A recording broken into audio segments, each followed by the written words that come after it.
In with today's message. Happy Thursday to everybody. And when I go back and watch these, I can see that my eyes are not where they need to be when I'm greeting you, but I'm watching this little go live. There we go. And it's finally allowing me to do so. We are now live. Good morning. Good morning. Welcome to Thursday's early morning intuitive guidance. We have some interesting stuff to talk about today. Good morning, Joe Neal. Yes, getting ready for Zoe and Kennedy to have a play date. That should be a hoot, which also means that Joe Neal and Morgan are having a play date. Good morning, Abigail. Glad you are here. Welcome, welcome. Hope everybody had an awesome Wednesday. I had an interesting Wednesday. I had that fitful nesting feeling that I get before something creates itself and presents itself through me. Good morning, Barb. Glad you're here. Welcome. Um, and good morning, Gwen. Hello, hello. All our practical rebels coming to the fore here. So what I want to do is actually share a little bit of journaling that I did, and it was based on some imagery that popped into my head yesterday as I'm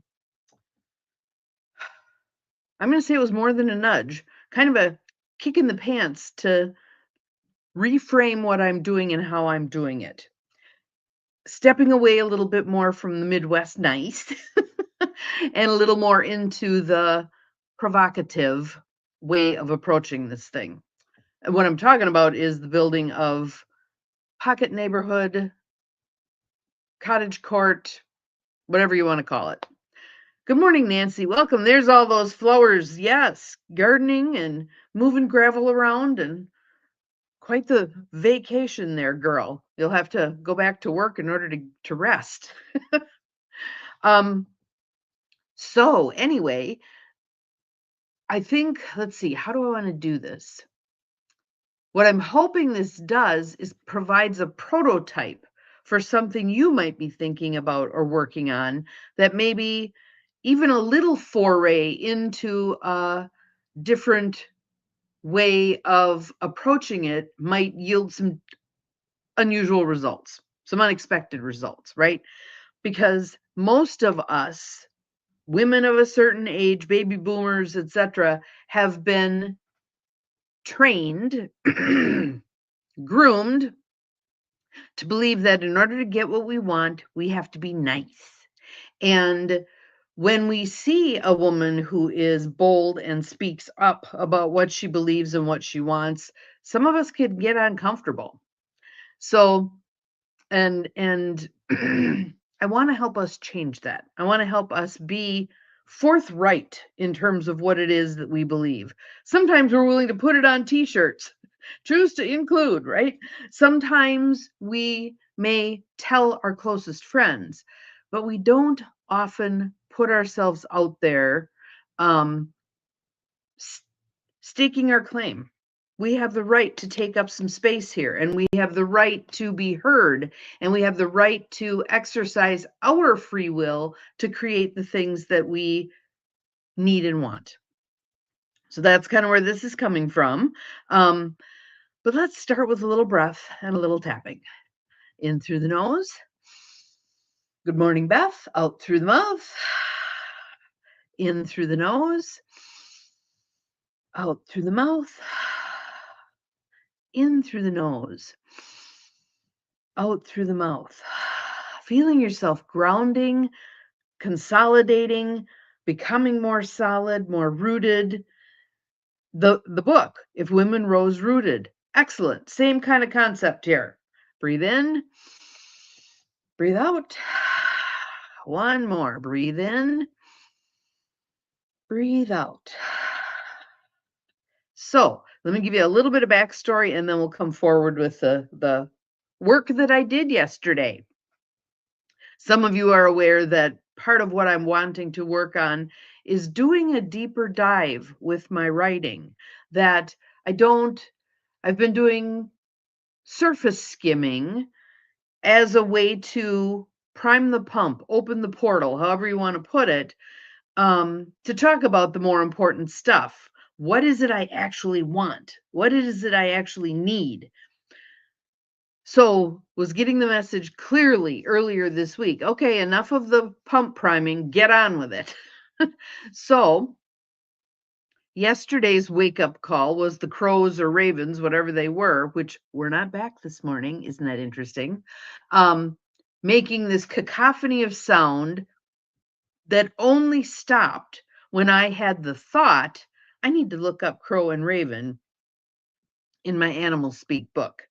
And much of it was about something big is about to unfold. Watch for the signs. There's magic in the air, that kind of a theme, letting go of the old, moving into the new, being in that liminal space, which we've been talking about, between what was and what is yet to be, in that liminal space of who we were and who we are becoming, but we're not there yet. So that was kind of where this came from. Then I was doing my holosync, which is an auditory thing. You wear headphones and it moves back and forth between your ears imperceptibly most of the time, but sometimes I can pick up when it's shifting. Anywho, as I was doing that, my remembrance of the work that I had done on Sunday with one of my accountability buddies, Bobby, third eye was just buzzing, and the message was write more deeply. And another message was meet in the open field. Now I have this field that is in my mind that has been a part of my dreams and the images that drop in, etc. So my open field is a dirt path, not very wide enough for a person, walking through this field of wildflowers. And on the far end, there's a deciduous forest, and the path is leading toward the forest. Off to the right, there is this gigantic flat black stone that I often sit on because the sun's shining on it, so it's nice and warm. And sometimes I'm joined by two different beings. One of them I identify as Jesus, which is really interesting because I don't do the typical faith based stuff all that much, but it's Jesus. And the other one is this little bitty snake, a little coiled snake, maybe about yay big, just very what word do I want to put to it? Harmless. This harmless little being that sits beside me, warming itself on the rock, etc. So that's my idea of the open field. A while ago, I had a couple of years, an image of there. I was trying to bring something in, and so a red balloon with the basket below it came floating toward me and landed in whatever took place. Well, that happened again. That happened again. So I'm in the open field and I'm trying to create space for whatever's meant to flow in. I'm sending out the invitation. Well, the red balloon shows up carrying Jesus, which, first of all, is hilarious because if it's Jesus, I don't think the red balloon would be necessary. Nonetheless, red balloon. And I'm kind of shooing him away. Like, no, I'm creating open space here. I have to see what shows up. Shooing him away, it just keeps landing. And finally it's like, oh, maybe this is what's supposed to show up. Duh, Bonnie. Um, so there was all this stuff that was taking place, and I could feel myself intervening in this lucid dream, making things be a certain way. Like I tried to sanitize one piece of it so as not to have it get messy, and it ended up getting messy anyway. So my question was, are relationships just inherently messy? And my answer was, I don't know. So again, I'll just read some of this and then we'll see where it takes us. All right. I consciously put myself into the open field to just be and to wait, standing barefoot on the hard-packed mud path on Mother Earth. The Jesus image with the red balloon kept intruding. That was the word that came to me. I kept pushing it away, trying to clear the space. Then I just allowed it to be. The Jesus then became that cartoon image. There's this, I call him the subversive priest, on Facebook, who does these cartoons with this Jesus image, who is the pot stirrer, the making good trouble guy. All right. So, a la John Lewis, this Jesus asks provocative questions, stirs the pot, turns over the tables. That guy, that guy. So then my questions became, is this about being more of an agitator, an advocate, one focused on creating good trouble a la John Lewis, not avoiding pissing people off, but actually provoking it as a path to change? Again, when you're raised to be Midwest nice, the idea of stirring the pot, and I tend to be out on that edge anyway, especially in the eyes of women. Women get really uncomfortable when I'm saying, hey, there's a pink elephant in the living room and we need to deal with this. They want to oftentimes go along to get along. So then I said, speeches, sound bites, etc., are coming into my mind. And so I put quotes around this. You're in your 30s. You don't have any idea what it's like to be 65 and looking down your path to the end with less time between you and the end, far less, in fact, than has already passed. You tell us, here are your options: senior housing, big box and all; senior villages priced beyond the means of many senior Americans; assisted living with far fewer of the things I'm looking for, all at an exorbitant price. You tell us, be patient, that new things are coming, and then estimate it may take up to 10 years to make them happen. That's probably half the time I have left here on Earth. Unacceptable. Expedite this stuff. Make it happen sooner than later. We are a massive group of folks, us boomers, and we demand to be heard now.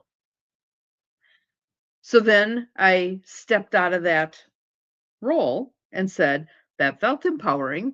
Now where to go with it? So I said, breathe, let it sit for a bit, and then revisit it. More will come, more will unfold. The more that came, the more that unfolded was the idea that I needed to share that concept, that doing good trouble, boomers doing good trouble, boomers being agitators for what we need, boomers stirring the pot a bit. We are a huge group of folks. We have a ton of resources, and we need to step out of the perspectives that say, these are the options you have. This is all there is to choose from. The trifecta, senior housing, assisted living, nursing home. That's not, that works for some people. That's not my gig, right? So today I am going to an event. I finagled an invitation. It actually is designed for developers, the powers that be in terms of making decisions about what gets built and what doesn't get built. And it is there was a group of folks who did some research in northeastern Wisconsin on what do people with disabilities, adults with disabilities, need? What are their unmet needs? Housing being a huge one, right? Many of them are living with their parents. They're adults, but they're living with their parents because there aren't good options. Very few group homes available, the structure of certain facilities not being amenable to what these people need, right? So finally, 2026, we asked them, what is it you need and want? What's going to serve you best? Parents talking about, yeah, we're in our 70s. We're worried about when we're not here, what is going to happen? So this is the data reveal event out at the local college, and where they're going to be sharing with us the data. What did they learn from asking people with disabilities, what do you need? They're then going to take that information, and there's a couple in town who are physicians and have a daughter with disabilities, and they're going to run with it in a particular direction. This is the validation we need to build what we want to build, which is a pretty extensive housing complex with a lot of concierge services added. That's not going to work for everybody. Also, one size does not fit all, right? So I'm hoping to gather information where what I'm seeking to build a cottage court with individual houses with support built into the little village that could also accommodate some people with disabilities.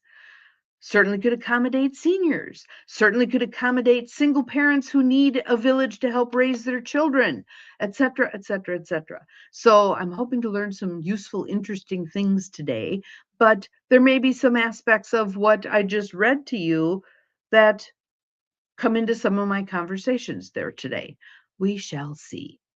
Anywho, just wanted to plant some seeds with all of you because many of you are of a certain age as well, and see where we can go with this. So if you have some ideas, throw them in the feed. I'd love to see what you're thinking on this stuff. And some people are doing the la la la la la because they don't like the options that they see. If we don't like the options that we see, we need to create new options. On that note, have an awesome Thursday. I will see you again tomorrow, at least for those of you who are up at butt crack 30, because it's Scarlet Day tomorrow. So I'll be on early and out the door. But remember, we are capable of far more than we think we are. Let's demonstrate that now. See you tomorrow. Bye bye.